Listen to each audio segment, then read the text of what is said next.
प्रधानमंत्री श्री नरेंद्र मोदी जो आह्वान देते हर घर तिरंगा ला जहाँकि लास्ट 2 वर्ष है आमर सब पूरा देशव्यापी पालन परिप्रेक्षी में आमर सारसकणा ब्लॉक रे गोटे विराट बड़ रैली और सभार आयोजन करा काली स्वाधीनता दिवस दिन आमर सबू पंचायत ऑफिस रे सबू ऑफिस रे ब्लॉक ऑफिस रे फ्लैग होस्टिंग अरेंजमेंट करा सहित आर्ट मेला आमर त्रिरंगा यात्रा त्रिरंगा प्लेज त्रिरंगा कैनभास त्रिरंगा सेल्फी पॉइंट से सब अरेंजमेंट कराई से परिप्रेक्षी में समस्त को स्वाधीनता दिवस उपलक्षे हार्दिक हार्दिक अभिनंदन जनाऊँ। धन्यवाद। चलित वर्ष 78तम स्वाधीनता दिवस पालिब देश।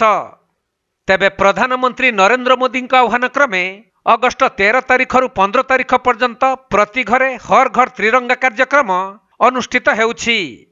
सही क्रम में मयूरभंज जिला सारसकणा निर्वाचन मंडलीर बॉम्बे छक निकटरे सीमांत उच्च विद्यालयर छात्र छात्री भारतीय जनता दलर विधायक कर्मी स्थानीय जनसाधारण माने बॉम्बे छक लोकनाथ मंदिर हाथ में त्रिरंगा धरी एक शोभायात्रा रे बाहरी बजार परिक्रमा करथिले। परे हर घर त्रिरंगा को नहीं एक सभा कार्य आयोजन होइथिबा बेले एथिरे भारतीय जनता पार्टीर विधायक भादव हांसदा पतंजलि नंद तापस Dutt Bharatiya Janata पार्टीर media cell Malay नायक सारसकणा बीडीओ सुमन राजा महंती और तहसीलदार राजेंद्र कर प्रमुख उपस्थित रही स्वाधीनता संग्राम पई बलिदान देइथिबा वीर मानकु स्मरण करिबा सहित निज निजर वक्तव्य प्रदान करिथिले। सारा भारत वर्ष रे हमर यशस्वी प्रधानमंत्री श्रीयुक्त नरेंद्र मोदी जी जो आह्वान देइछन्ती माने प्रत्येक घर को आमे जाइकरी तिरंगा पताका देबा एवं आमे समस्त पाखरे जातीयता भाव एठी आमे सृष्टि करिबा भारतर अखंड भारतर सार्वभौमत्व भारतीय मानक भितरे स्वाधीनतार स्वाद आमे तांको पाखरे पहुँचेबा या होची आभिमुख्य। तेणु मु एई अवसर रे आम निर्वाचन मंडली तथा मयूरभंज समस्त अधिवासी को निमंत्रण करी कि चलतु आसंता काली आज 3 दिन धरिकी आमर ए कार्यक्रम चली एवं आज मोर आसबार विलंब है मु दिल्ली आसु आसु डेरी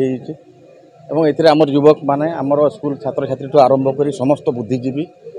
सबु वर्गर चाषी ठू आरंभ कर कृषक ठू आरंभ कर समस्त सहयोग सहानुभूति एवं आमे आगामी कालीर भारतवर्ष नूतन भारतवर्ष गठन करिवार जो स्वप्न आमर केंद्र सरकार और राज्य सरकार प्रत्यक्ष तत्वावधान रे ए कार्यक्रम चली से आज ए कार्यक्रम को ए अंचल समस्त जनसाधारण युवक छात्र बुद्धिजीवी समस्ते एटा को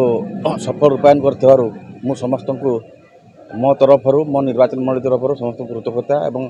शुभेच्छा जनाई मोर वक्तव्य बंद करती। समस्त को नमस्कार धन्यवाद एवं भारत माता की जय।